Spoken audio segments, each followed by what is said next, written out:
We're going to be talking about the new militarization threats, the so-called Pacific pivot. And I'd like to just start out by giving a brief kind of time frame and historical frame for based on Hawaii and how that fits into this whole perspective. David Malo, the 19th century Hawaiian historian, saw it coming. He prophesied that when the high tide rises, large fish will come from the dark ocean and they will eat the small fish. He saw the coming of foreign imperialism, and I think this quote by Senator Beveridge really sums up this perspective. The Pacific is our ocean, he said. The power that rules the Pacific rules the world, and that power is and will forever be the American Republic. In 2011, President Obama and Secretary of State Hillary Clinton announced this policy shift, the so-called Pacific pivot. U.S. forces would be realigned from the Middle East and Europe to Asia and the Pacific in order to counter a rising China. So anyway, it's a picture of President Theodore Roosevelt and a map of the Imperial cruise of 1905, where he went to Hawaii, the Philippines, and all these other countries, basically staking out the U.S. empire in the Pacific. And he said that our future history will be more determined by our position on the Pacific facing China than by our position on the Atlantic facing Europe. You know, as we learn in physics, every pivot requires a fulcrum, right? And that's the point on which a lever sort of balances and moves. And it provides invisible work for this magnification of force. So as Archimedes, the ancient Greek philosopher, said, "Give me a place to stand and I will move the earth." And so for the U.S. empire builders, Hawaii was one such place to stand. And so in order to expand its imperial power. But how did it become such a place? It's a picture of General Schofield surveying the Hawaiian Islands.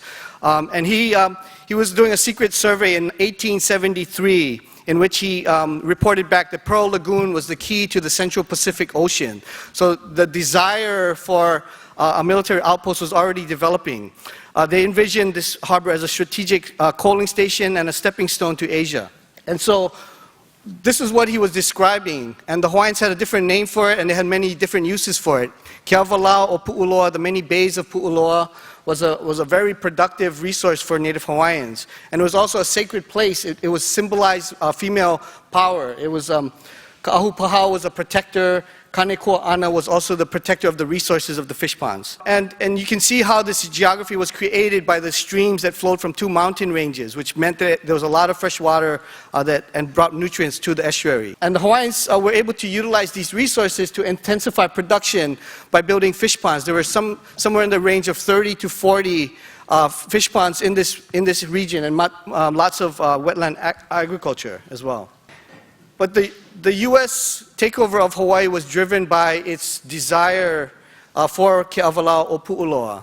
And around 1887, in order to ensure the renewal of a treaty of reciprocity, which was an early sort of free trade agreement between the Kingdom of Hawaii and the United States, the settler leaders in Hawaii basically staged a coup d'etat, a takeover, and forced the king to sign a new constitution that radically disenfranchised Native Hawaiians who did not have enough land in their possession or property, and Asian immigrants who are now coming in to work on the plantations, and put concentrated hands in the power in the hands of the white minority. The event became known as the Bayonet Constitution.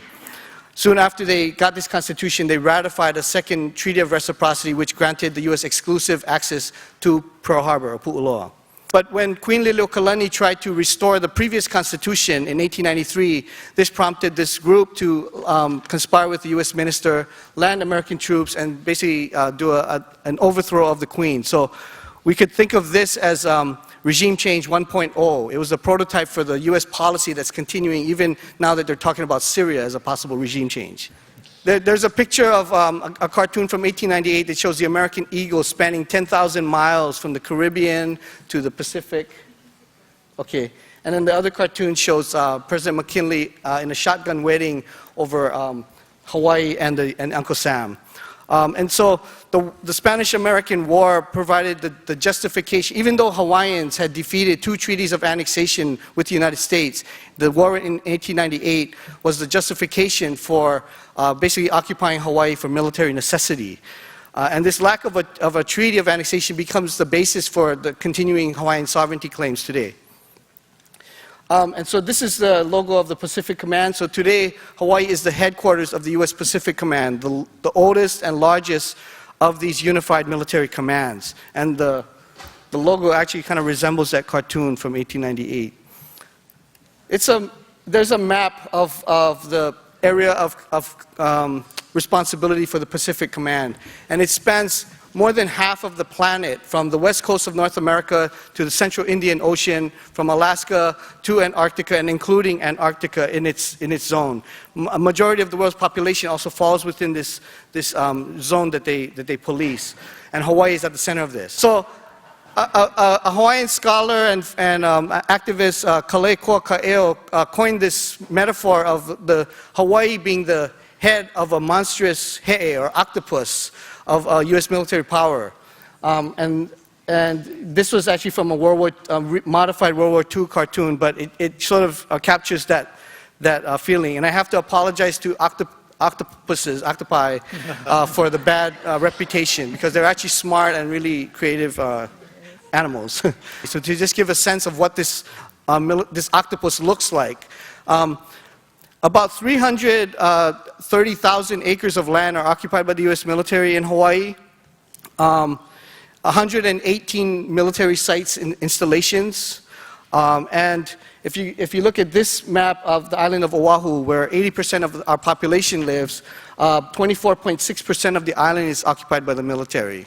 The orange areas show former military lands, and the yellow area are new expansions that have taken place since about 2003. This is a map that shows how the military commands this enormous ocean space based in Hawaii. So that outline is the temporary operating area. About 2.1 million square miles of the Pacific Ocean is this playground. And they're testing all sorts of very exotic weapons, such as directed energy or laser weapons, and also hypersonic vehicles, which are these missiles that travel at 8 times the speed of sound and can hit any point in the planet within half an hour. This is the terrifying future of warfare. So that slide right there shows the brains of this octopus.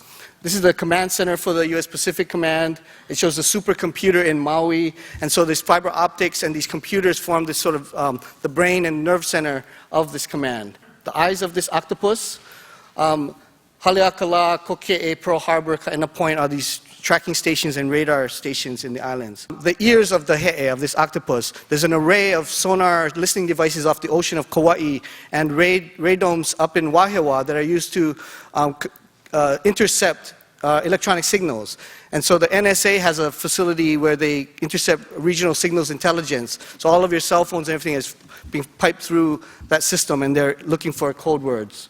The excrement of this octopus can be symbolized by all the negative impacts that are affecting us in Hawaii. And one of them is symbolized by Pearl Harbor, which was once the food basket of Oahu, is now a Superfund site with more than 748 areas identified by the Navy. Everything from PCBs and dioxins, mercury, lead, arsenic, radioactive cobalt-60, and petrochemicals and chemicals like the perchloroethylene are in our water table. The pearl oysters are now extinct, and it becomes a memorial that continues to justify more war and militarization. Some of the other excrement or waste products of this military are the desecration of sacred sites. And I have a picture of someone golfing on the Mokapu Peninsula, where the Kaneohe Marine Base is. That sand dune was one of the largest Native Hawaiian burial sites in Hawaii. And 2,000 human remains were removed to extend a runway. They sit in boxes in the Bishop Museum. And you have a person golfing on top of the bones of the ancestors, literally. The violations of civil liberties is another impact. We were under martial law for 3 years, and during that time, thousands of acres of land were condemned for the military. And also, it's little known that there were several concentration camps on the island. So even though everyone wasn't rounded up, many of the leaders were. There's a picture of homeless tents on the beach. We have an explosion of homelessness side by side with new military housing. So one of the impacts is that military infusions of dollars and spending power raise the cost of living for local residents, and so it's contributing to the cost of housing, and many of them are Native Hawaiians. There's also risk of accidents. There's a picture of a helicopter crash recently in Kaneohe Bay, and also exploitation of women and violence against women is another factor that others, I'm sure, will talk about. And the tentacles of this octopus can be represented by all the other islands and communities that are being affected by military expansion, from Okinawa and Guam to Kwajalein and Korea. Okay, so the next picture actually shows pictures of the Philippines. So as we know, when you cut off the tentacles of an octopus, it will grow back. And what we're seeing in the Philippines is exactly that, right? After the expulsion of U.S. bases, U.S. troops are again in Mindanao. They're renegotiating agreements to land the ships in the harbors. And so there's ongoing issues related to that. Violations of sovereignty and human rights. One of the threats that we've had is the expansion of the Striker Brigade, the largest land grab since World War II, 25,000 acres. It's a picture of missile defense. The Kauai Range is one of the main areas where the U.S. is testing and developing these weapons. This picture shows the Osprey aircraft. U.S. plans to station 24 of these, and this has sparked huge protests in Okinawa, and it's beginning to spark unrest in Hawaii. Another site of expansion is the Pohakuloa training area on the Big Island, the largest training range outside the continental U.S. And here, because it's an open space, much of the training is being concentrated. So that will be a new site of resistance in the future. But we've also had successes, even though it's an enormous opponent. In '76, as Uncle Walter Riddy mentioned, the Kaho'olawe movement began with an occupation. This is the very first boat that landed in protest of the bombing, and that is Walter pulling the boat ashore. And they succeeded in stopping the bombing and beginning the process of cleanup. The next slide would show you Makua Valley, another site on Oahu that has been bombed since World War II.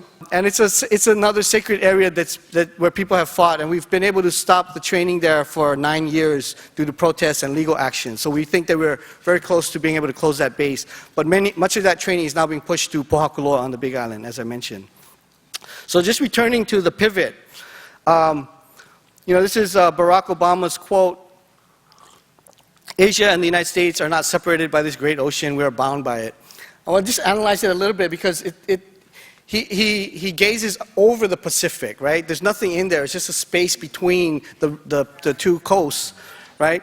And so this is the imaginary geography of the American lake, right? There's something that separates and also binds the people of the region into their small little spaces, the colonial partitions. The great Tongan scholar Epeli Hau'ofa, to give you a different perspective, he talked about our sea of islands, the ocean. We are the ocean. We are the sea. We must wake up to this ancient truth and together use it to overturn all hegemonic views that aim to ultimately confine us again, physically and psychologically, in the tiny spaces which we have resisted accepting as our sole appointed place. And so I think this is what Moana Nui stands for. It's like reimagining the Pacific as a place of dynamic currents of peoples, ideas, and economics, and a region of connectivity that is, rather than separation, a place that's defined by its fullness rather than its emptiness. So just to close, I want to just talk about how these problems, and this is why this space of Moana Nui is so important to us. The issues are so interconnected, and it's translocal, right? It's a local impact, but it's linked up to these global causes and also to new forms of global resistance. So once I was riding in my car with a Hawaiian voyager, Atwood Makanani, and he told me regarding the Makua struggle, you got a haku, and haku means to compose or to braid together. And I didn't understand at that time what he meant. But I think now I see that it's like how indigenous peoples and oceanic peoples can take the most fragile of plant fibers and weave them into these very strong cordage that lash together structures, hold together voyaging canoes that travel vast distances. So my hope is that we can braid our individual struggles into a cord that is stronger than the individual and separate strands, and that together we can weave a net that is big enough and strong enough and flexible enough to restrain the large fish that threaten to devour all of us.